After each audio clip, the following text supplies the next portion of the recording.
Selamat pagi saudara-saudari semua. Hari ini kita melihat kitab Amsal pasal 1 yang disampaikan oleh Pastor Bason. Di pasal ini adalah Amsal dari Raja Israel, Raja Salomo.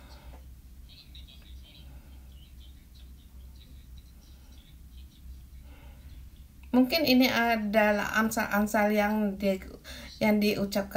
dikatakan oleh Salomo atau para penasehat, dan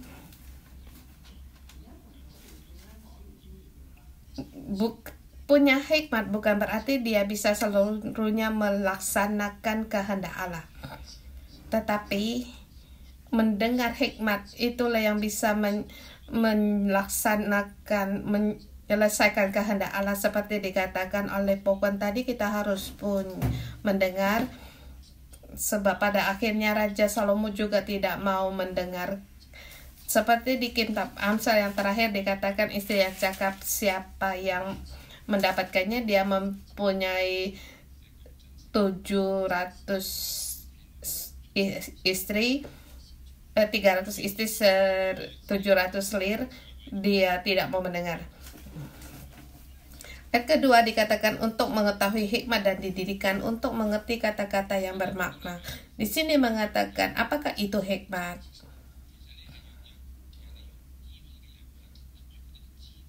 Hikmat adalah seseorang mendapatkan informasi atau bahan-bahan atau dari yang didengar, dan dia bisa untuk menyatukannya menjadi pengetahuan sendiri. Itu adalah hikmat. Kemudian di sini didikan dan bagaimana ini digunakan. Jadi kita setelah melihat hikmat, setelah kita membaca Amsal, mendapatkan hikmat, bagaimana kita menggunakan dalam hidup kita, dan kita mempunyai pengertian untuk kata-kata yang bermakna. Bagaimana dengan mata, telinga, mulut kita, seluruh dari tubuh kita.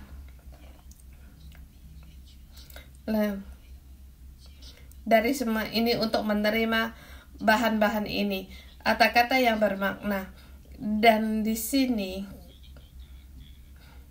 yang pengarang kitab lewat berbagai cara menyatakan maknanya.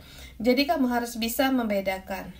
Seperti kemarin waktu kita rapat, seorang staf gereja seketika dia di pertengahan dia bangkit berdiri,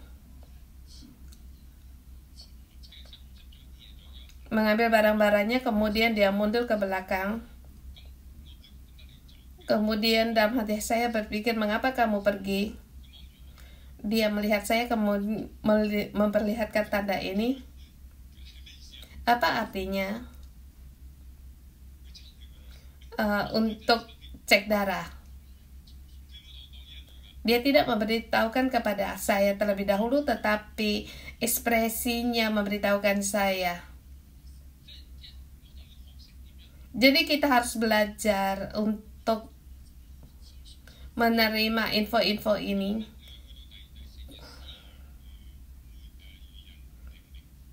Dikatakan kalau kami bisa memberikan kecerdasan kepada orang yang tak berpengalaman, dan pengetahuan serta kebijaksanaan kepada orang muda. Orang yang cerdas,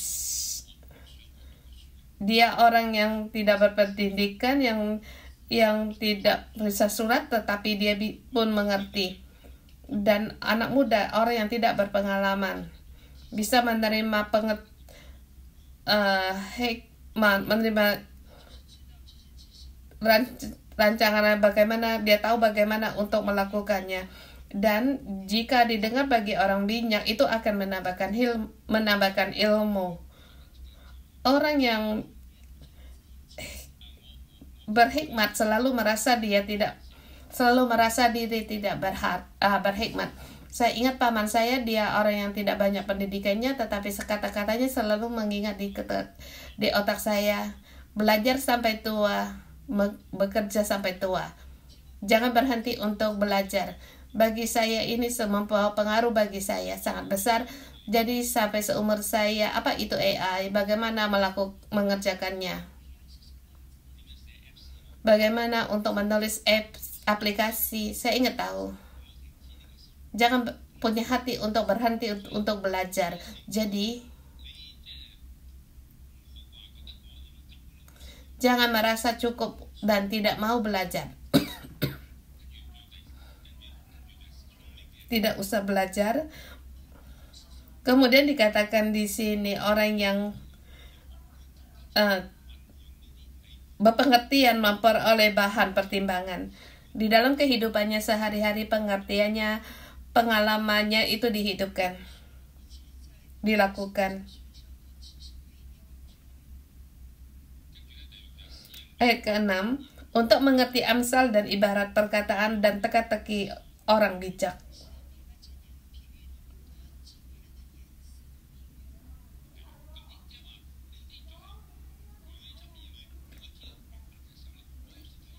Kalau kamu mengerti hikmat, di kitab hikmat menerangkan tentang kata-kata hikmat, kalau kamu baru mengerti apa yang dimaksud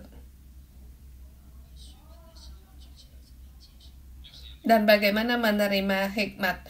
Jadi ada orang cuma sepatah kata memberitahukanmu sesuatu, oh saya mengerti. Di tempat kerja dulu saya melakukan rancangan untuk finansi, saya mengajar cara yang mudah. Kalau kamu tidak cukup modal, kamu di satu produk kamu bisa mengambil uang dari bahan produk ini untuk jadikan modal diletakkan di satu produk yang lain. Dengan demikian kamu akan mendapatkan laba. Dan manajer saya memberikan satu kata, kamu membunuh potong ayam mendapatkan telurnya. Ini untuk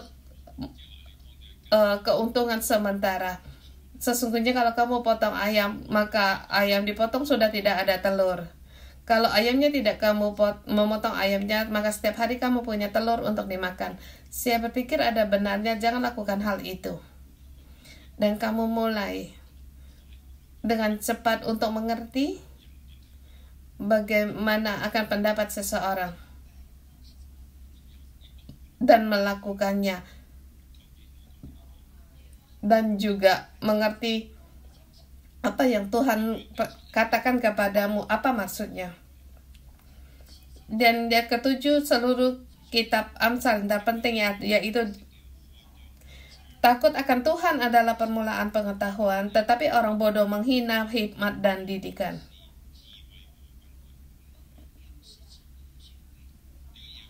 Di sini Tuhan Allah, Dia adalah permulaan dari pengetahuan. Dan ayat ini bagaimana untuk kita mengerti Allah yang menciptakan alam semesta. Segala sesuatunya datang dari Allah. Jadi setiap ciptaan ada tujuan di bumi ini. Kalau kamu mau tahu akan hal itu, kamu harus bertanya mengapa alam dan maknanya menciptakan hal itu. Seperti kita satu itu cooks drying untuk penggorengan. Apakah kamu lihat alat penggorengan ini cuma ditekan saja? Bukan. Tapi kita harus melihat manualnya terlebih dahulu, buku petunjuknya, baru tahu bagaimana menggunakannya. Allah menciptakan sesuatu, petunjuknya ada di dalamnya.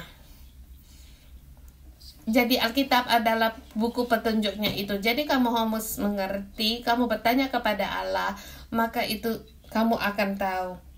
Dan selain itu, Allah juga adalah Raja. Dan maka Ia berkata apa yang dijadikan akan tetap ada. Apakah kamu mengerti akan kata ini? Bagi kita zaman modern sekarang kita sulit untuk mengerti, tetapi di zaman dulu mereka mudah mengerti. Kalau kita hidup di dalam satu negara tertentu, negara itu hanya satu raja, dan raja itu di seluruh negaranya adalah milik raja ini, termasuk rakyatnya. Seumpama saya adalah raja, kamu adalah rakyat. Deborah, nanti kamu beli sarapan untuk saya. Dia tidak boleh memilih, saya sibuk, saya tidak punya uang, saya tidak mau. Tidak boleh, sebab aku adalah raja. Apa yang aku kata itulah yang benar. Itu adalah hukum. Jadi di dalam hukum, Deborah harus beli sarapan bagi saya. Jadi apa yang dikatakan oleh raja itu setiap katanya harus terjadi. Jangan kamu berpikir mengapa raja ini harus alasannya ini mengatakan hal ini. Perkataan ini tidak benar. Tidak ada orang berani yang berkata demikian. Sebab setiap kata yang dikatakan itu adalah kebenaran. Jadi kita tidak boleh menantang. Kalau kita dari lantai 10 terjun ke bawah, saya bisa naik ke atas. Tapi kebenaran Allah memberitahu kita, pasti kamu akan turun ke bawah, jatuh ke bawah. Jadi kalau kamu harus ingin mengerti, kamu harus kembali kepada Allah. Dan orang bebal, dia tidak punya merasa diri punya pengertian. Sesungguhnya dia tidak pengertian, tetapi dia sengaja untuk seperti kalau terjun dari tempat tinggi pasti akan mati, tetapi dia ingin mencoba. Aku ingin coba. Jadi ini adalah orang bebal. Orang di sini, kalau kamu mengenal hikmat, maka segala hal akan berjalan dengan lancar. Jadi takut akan Tuhan adalah permulaan pengetahuan. Tetapi orang bodoh menghina hikmat dan didikan. Dan di sini, dalam kamu melakukan sesuatu, kamu harus tahu bahwa segala hal itu Allah ada. Kamu bisa berdoa untuk orang itu. Bagaimana cara saya berdoa? Sebab di dalam segala hal ada rencananya. Ini yang dimaksud dengan takut akan Tuhan, bukan takut yang biasa.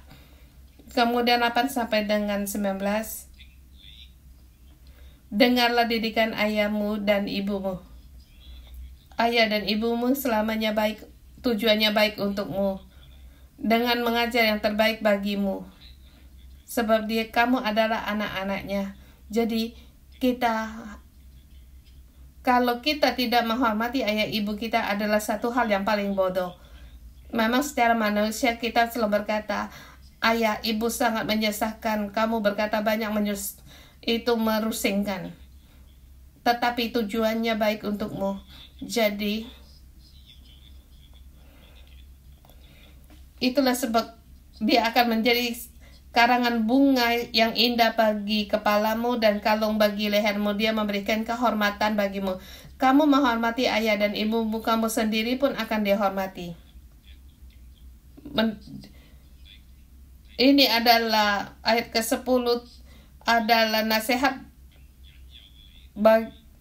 yang pertama kali dikatakan, anakku, jikalau orang berdosa hendak membujuk engkau, janganlah engkau menurut.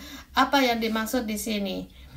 Ayah dan ibu, ya tujuan utama mengajar anak-anaknya untuk apa? Yaitu untuk berteman. Kamu harus mengenal temanmu, sebab teman-temanmu ini akan mendampingimu bertumbuh dewasa dan bekerja. Jadi kamu jangan mendengarkan orang jahat, mengikuti jalan orang berdosa.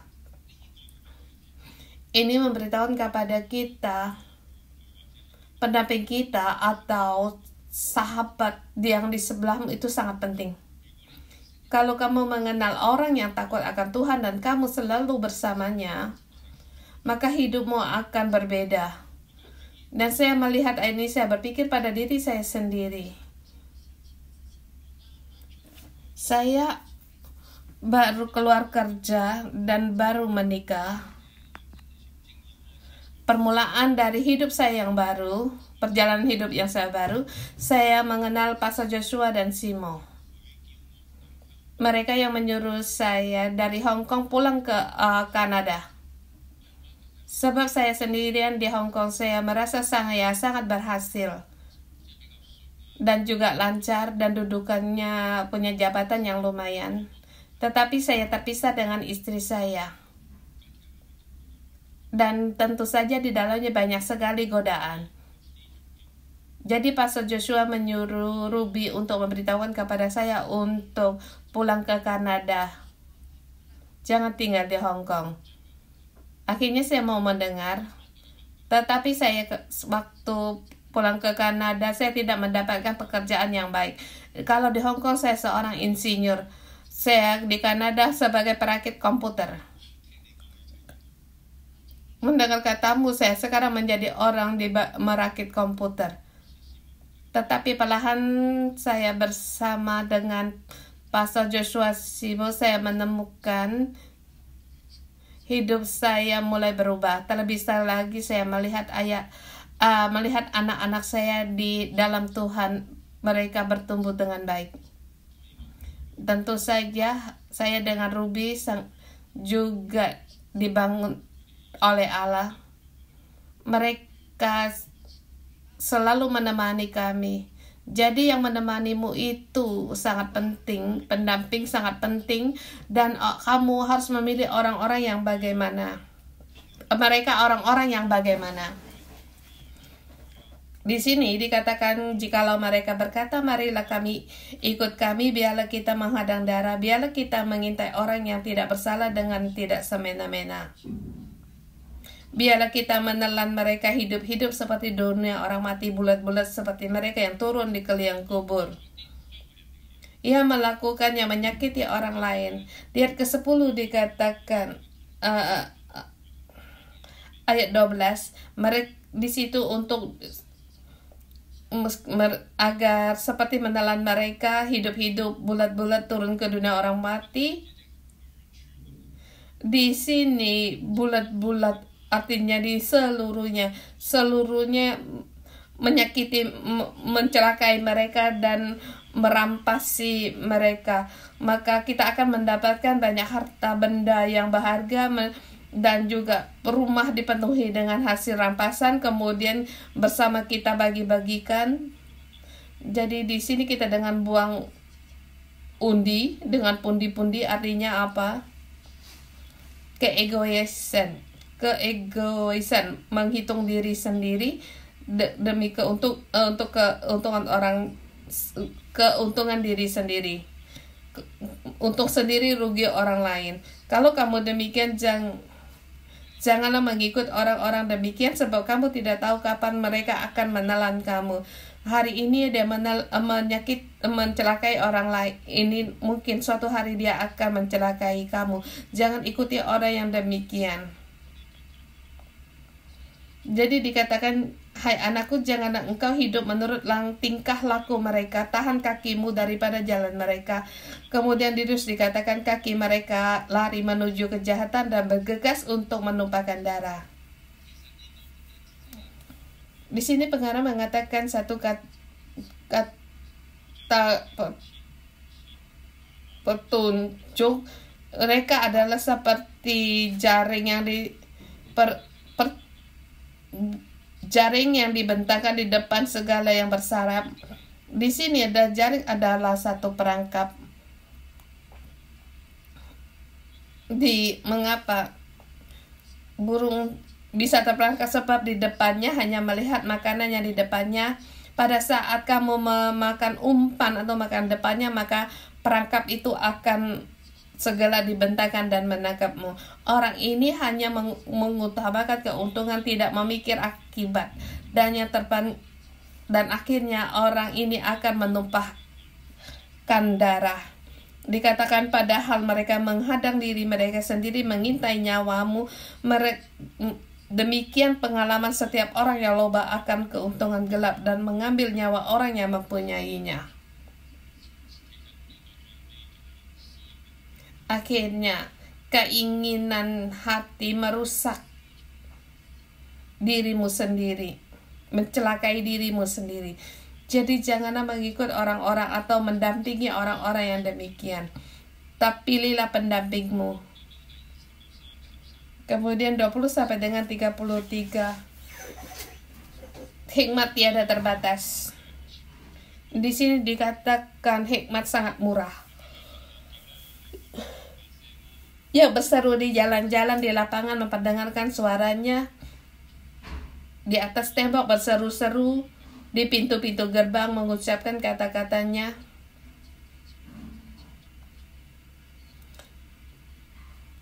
Tetapi di sini tidak spesial dikatakan dia berseru di bait suci atau di gereja. Jadi janganlah kita berkata kamu ke gereja maka kamu akan mendengarkannya. Tetapi sesungguhnya di mata pun ada. Kalau di sini saya hitung begitu banyak orang di sini, seluruh Hong Kong maka akan penuh. Kamu pergi di tempat yang berbeda, hikmat pun akan pergi di berbagai tempat, sebab kamu memiliki Roh Kudus dan Roh Allah yang menciptakan seluruh dunia. Bukan katakan saya belum pernah ke gereja, saya belum pernah sekolah. Di mana ada hikmat? Jadi hikmat bisa mengingatkan kita, tetapi ada beberapa orang yang tidak mau mendengar. Ayat 22 dikatakan di sini orang yang tak berpengalaman,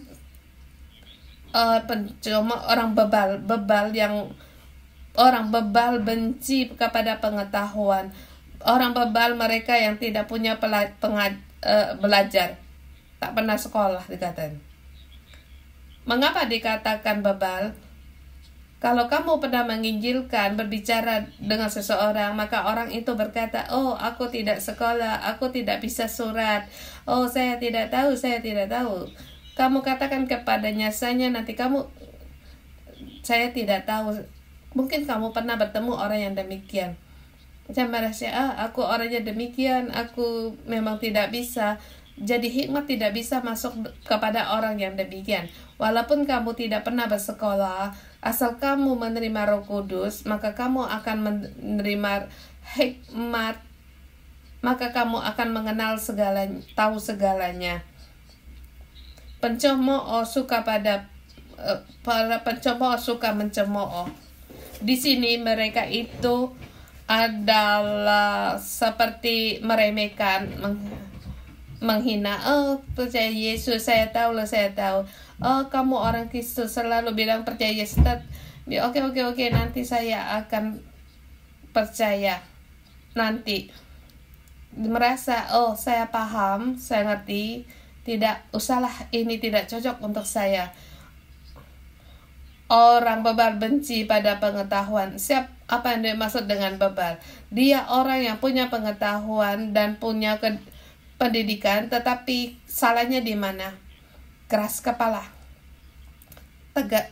Orangnya yang demikian, kamu tidak perlu bicara lagi keputusanku. Apa yang kamu lakukan sendiri, jangan urusiku. Orangnya ini orang yang tidak mau mendengar, dan yang dimaksud dengan di sini orang bebal, yaitu tidak mau mendengar. Saya cuma suka kepada keputusan saya sendiri. Jadi 3 macam ini hikmat tidak bisa masuk di dalam mereka. Jadi pada saat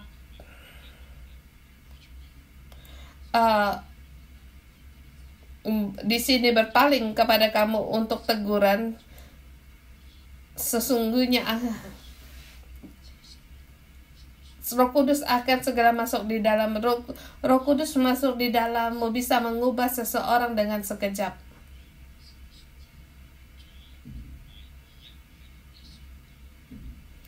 Orang berdosa dan orang benar bisa berubah dengan sekejap. Bukan dengan kamu harus belajar tertentu baru bisa menjadi orang benar. tetapi kamu bersedia mengaku diri sendiri orang yang berdosa,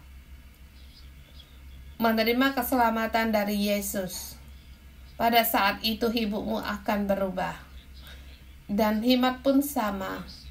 Kamu harus mengaku bahwa diri sendiri tidak berhikmat. Hikmat itu datang dari mana? Datang dari Allah. Saya tidak mempunyai hikmat yang dari Allah. Tuhan, berikanlah petunjuk kepadaku, maka Roh Kudus akan segera memberitahukanmu apa yang harus kamu lakukan. Jadi pada saat kita berdoa, kadang Tuhan memberikan petunjuk bagi kita. Sungguh kita katakan kita memang tidak berhikmat. Yang dikatakan hikmat, saya mendapatkan info, data-data, kemudian saya uraikan.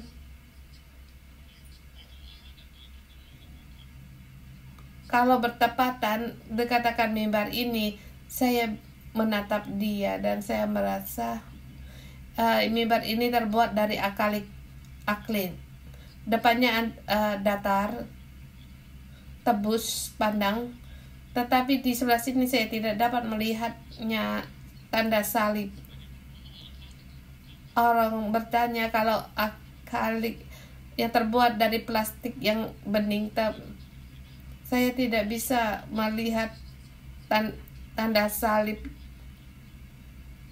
Ada kalanya kita melihat dalam segala hal, apakah itu bisa berjalan dengan lancar. Jadi di sini memberitahukan apa yang akan terjadi dan yang akan datang. Jadi kita harus mengaku aku sendiri, kita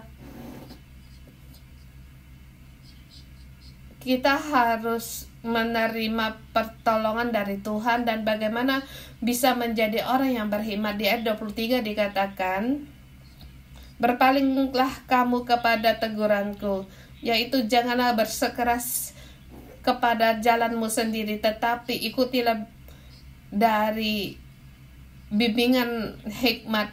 Roh Kudus akan dicurahkan bagimu, dan dengan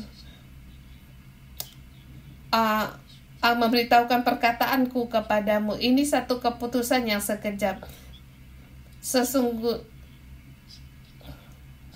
hikmat berseru begitu lama, tetapi dalam seketika bisa mengubah. Tetapi waktu aku berseru, kamu tidak peduli, saya ulur tangan, kamu tidak mau menerima, bahkan kamu meremehkan, menghina, merasa hikmat itu tidak berguna, tidak menerima teguranku. Maka bagaimana dengan hikmat ayat 26? Hanya 2 kata, tak berdaya. Sudah saya katakan, kamu akan menubruk tembok. Sudah saya bilang, tetapi kamu tidak mau mendengar. Adakah kamu pernah mendengar ini?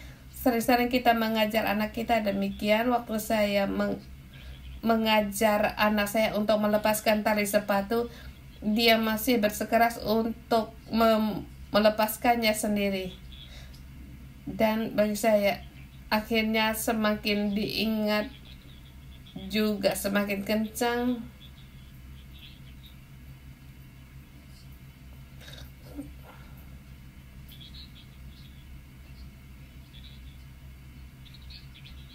Pada waktu itu saya berpikir, mengapa saya yang harus dipilih?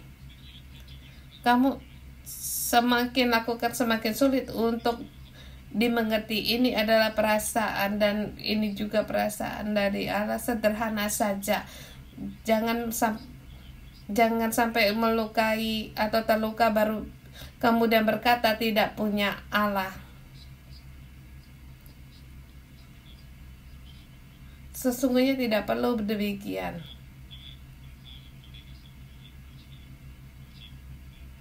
Sebab dikatakan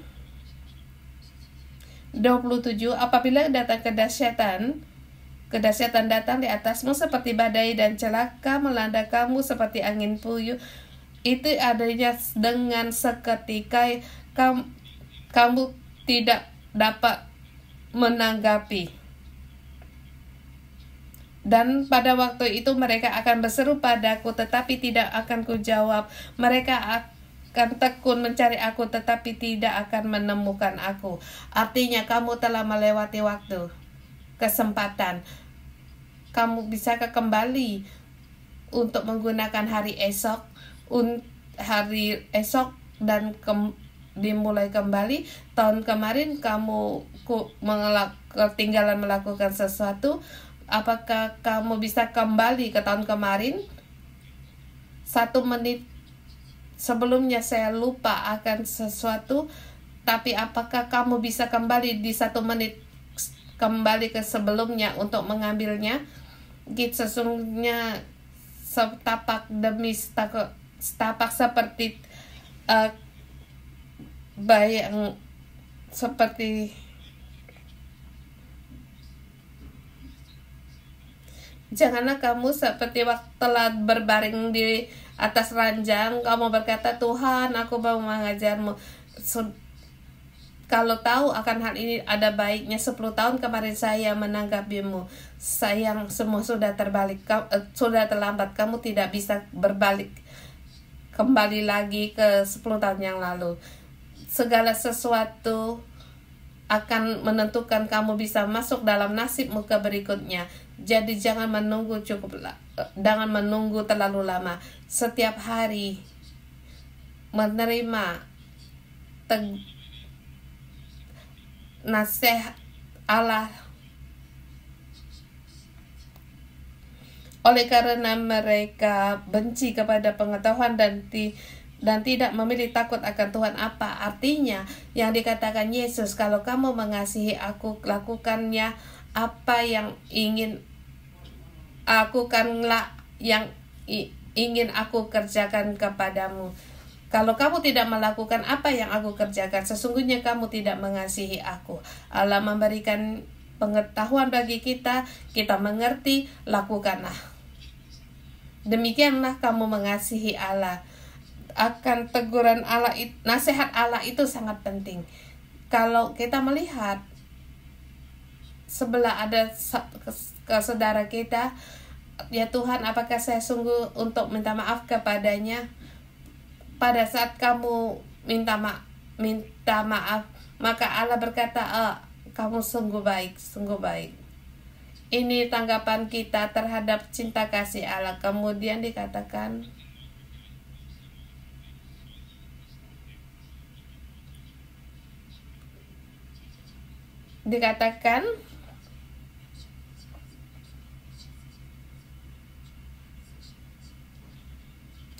mereka yang akan menelan buah perbuatan dan menjadi kenyang oleh rencana mereka, bagi orang yang menolak teguranku. Di ayat 33, kalau orang bebal yang tidak pengalaman yang enggan akan dibunuh oleh keenganan, dan orang bebal akan dibinasakan oleh kelalaian. Tetapi yang mendengar aku, ia akan tinggal dalam aman, terlindung padanya kedahsyatan malaikat. Kalau kita tidak berjalan dalam jalannya Allah, kamu pasti akan binasa. Di sini orang yang bebal akan dibinasakan oleh kelalaian. Di sini, tapi siapa mendengar akan tinggal dengan aman. Aman yang dimaksud di sini punya pengertian, pengetahuan.